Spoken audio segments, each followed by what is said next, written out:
If P is equals to Q equals to half, that is 50-50% of chance of getting head or tail when you toss a coin, or when a newborn baby, like it's a case, if it's a case of newborn baby, it's a 50-50% of chance, that is it may be a male baby or female baby.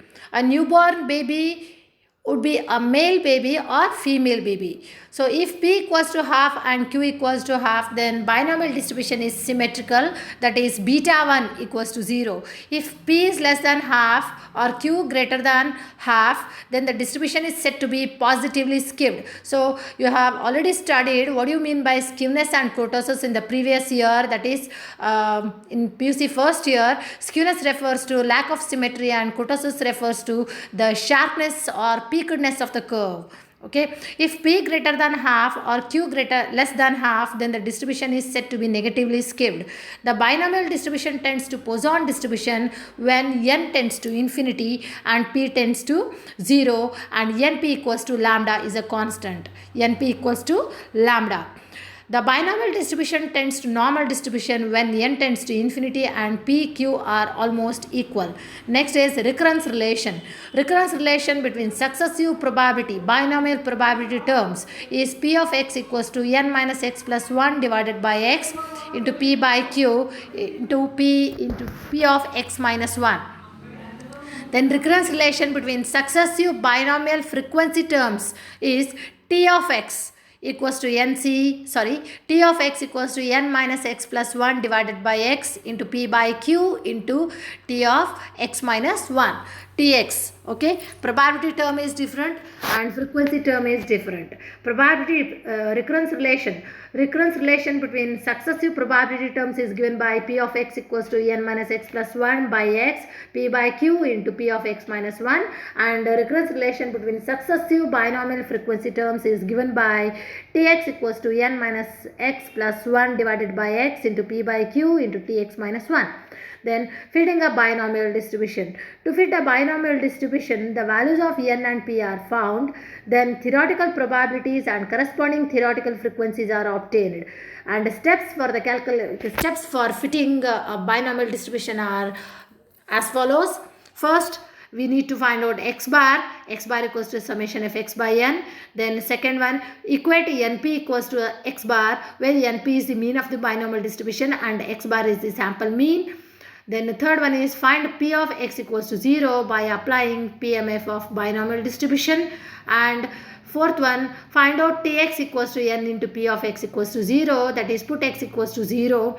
Wherever x is there, put x equals to 0, that is t naught equals to n into p of x equals to 0.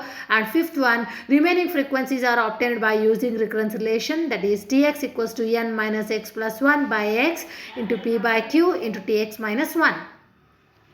And next is Poisson distribution. If x is a discrete random variable with probability mass function p of x equals to e raised to minus lambda raised to x divided by x factorial, where x takes the value 0, 1, 2, 3, 4, 5 so on up to infinity, and lambda greater than 0. Like in case of Bernoulli distribution, p is the parameter for Bernoulli, np is the parameter, n and p are the parameters for binomial, and here lambda is the parameter for Poisson distribution. Then x is a Poisson variate and distribution of x is called Poisson distribution, and Poisson distribution is applied only for rare events, rare cases. For example, number of deaths occurring in a city in a day, number of road accidents occurring in a city in a week, number of printing mistakes per page, number of radioactive particles emitted from a radioactive substance in a fraction of a second. So these are some of the rare events. That is, here I have used the condition like number of deaths occurring in a city in a day. Per day number of deaths occurred.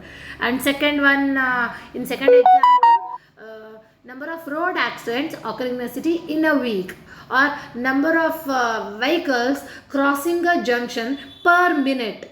Here I have used the condition that per minute. The number of printing mistakes per page.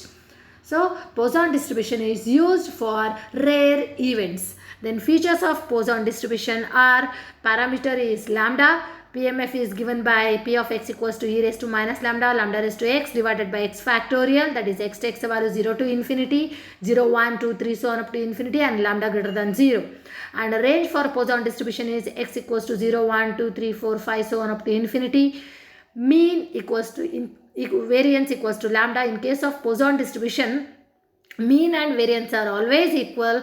It can be asked for 1 marks. In which distribution mean and variances are equal? You have to write Poisson distribution. Mean equals to variance equals to lambda, and SD is root of lambda. When lambda is not an integer, Poisson distribution is unimodal, and the integral part of lambda is the unique modal value. Then Poisson distribution is positively skewed, that is beta 1 greater than 0, and Poisson distribution is leptokurtic, that is beta 2 greater than 3. When lambda is large, Poisson distribution can be considered to be normal distribution. And recurrence relation for Poisson distribution is given by, that is between the two probability terms, is given by P of x equals to lambda by x into P of x minus 1, and the recurrence relation between two successive frequencies is given by Tx equals to lambda by x into Tx minus 1. Fitting of a Poisson distribution is carried out in 5 steps. That is, first one, as usual, find out x bar, that is summation fx by n, and second one, equate mean of Poisson equals to mean of sample, that is lambda equals to x bar. Then third step is find P of x equals to 0 by applying the PMF of Poisson distribution. Then fourth one is Tx equals to capital N into P of x, put x equals to 0, T naught equals to N into P of x equals to 0. Then fifth one is remaining frequencies are obtained by using the recurrence relation, Tx equals to lambda by x into Tx minus 1. So this is about the theoretical part of Bernoulli distribution, binomial distribution, and Poisson distribution. In the next class, we will go through about hypergeometric distribution, normal distribution, chi-square, and T distribution. Okay, today you all go through the theoretical part of these theoretical distributions. If you find any doubts, you can ask me.